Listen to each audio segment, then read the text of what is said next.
సచిన్ రాజ్ అత్యాధునిక world class physiotherapy treatment తో అన్ని రకాల నొప్పులకు శాశ్వత పరిష్కారం. నమస్కారం. జై శ్రీరామ్. అయోధ్య రాముడిని రామ్ లల్లాగా ఎందుకు పిలుస్తున్నారు? రాముడికి రామ్ లల్లాకి తేడా ఏంటి? మరికొద్ది రోజుల్లో అయోధ్య రామ మందిరం ప్రారంభం కానుంది.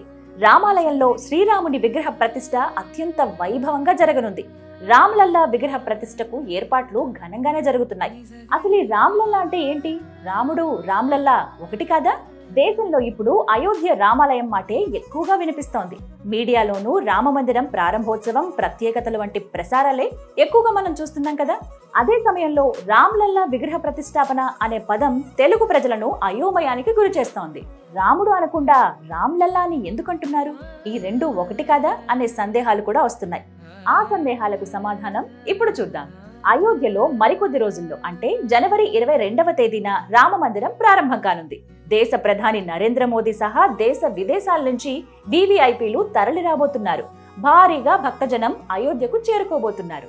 జనవరి 22వ తేదీ మధ్యాహ్నం 12:30 రామ్ లల్లా విగ్రహ ప్రాణ ప్రతిష్ఠ కార్యక్రమం ఉంటుందనే వార్తలే ఎక్కువగా కనిపిస్తున్నాయి. ఈ క్రమంలో రామ్ లల్లా అంటున్నారేంటనే సందేహాలు తలెత్తుతున్నాయి. శ్రీరాముడి విగ్రహ ప్రతిష్టాపన కార్యక్రమం అని అనకుండా రామ్ లల్లా విగ్రహ ప్రతిష్టాపన అంటున్నారు. ఇదే ప్రధానంగా పెద్ద సందేహమై కూర్చుంది. ముఖ్యంగా తెలుగు వారిలో ఈ సందేహం ఉంది. శ్రీరాముడు రామ్ లల్లా ఒకటి కాదనే ప్రశ్నలు వినిపిస్తున్నాయి.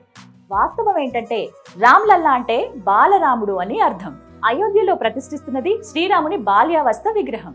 అంటే బాలరాముడి విగ్రహాలను రామ్ చరిత్ మానస్ రచించిన తులసీదాస్ బాలరాముణ్ణి రామ్ లల్లాగా అభివర్ణించారు. అందుకే ఉత్తరాదిన బాలరాముణ్ణి రామ్ లల్లాగా పిలుస్తారు. శ్రీరాముణ్ణి 5-6 ఏళ్ల వయసు ఉన్నంత వరకు రామ్ లల్లా అని పిలిచేవారని తులసీదాస్ తను రచించిన రామ్ చరిత్ మానస్ లో ప్రస్తావించారు. అందుకే అయోధ్యలో కొలువుదీరుతున్నది బాలరాముడైనందున రామ్ లల్లాగా అందరూ పిలుస్తున్నారు. ఇదండి రామ్ లల్లా పేరు వెనుకున్న అసలు రహస్యం. అయోధ్య సిరీస్ లో మరో వీడియోతో మళ్ళీ మీ ముందుకు వస్తాను. జై శ్రీరామ్.